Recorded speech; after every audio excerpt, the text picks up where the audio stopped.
Bonjour les amis, nous sommes aujourd'hui dans la dernière lecture proposée pour le livre de Nombres. Il s'agit des chapitres 35 et 36 de Nombres. Beaucoup de choses dans ces deux chapitres. Ça termine donc la lecture de toute cette période où le peuple de Dieu est entre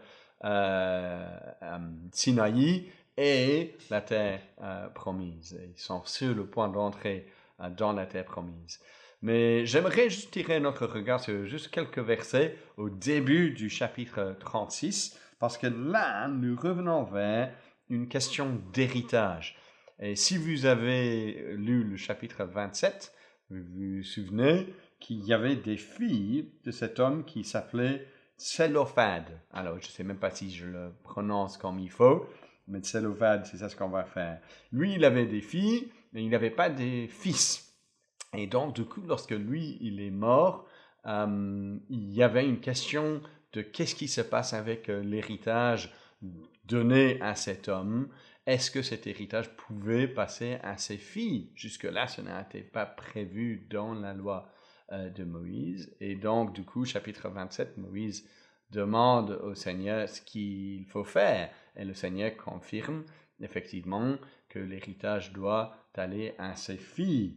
Et maintenant, à la fin de ce livre, au chapitre 36, nous revenons vers cette question. Et si vous avez le texte sous les yeux, nous voyons donc verset 3, que la question est celle-ci. Si elle se marie à l'un des fils d'une autre tribu des Israélites, leur héritage sera retranché de l'héritage de nos pères et ajouté à celui de la tribu à laquelle elles appartiendront.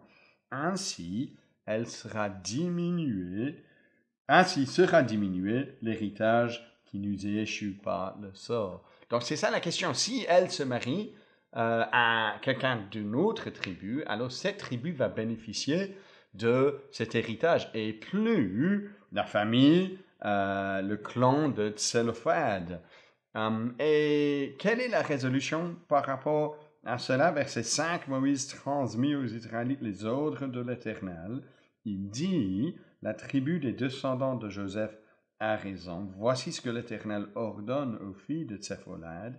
Elles se marieront à qui elles voudront, pourvu qu'elles se marient dans un clan de la tribu de leur père. Car, verset 7, aucun héritage parmi les Israélites ne passera d'une tribu à une autre tribu, mais les Israélites s'attacheront chacun à l'héritage de la tribu de ses pères.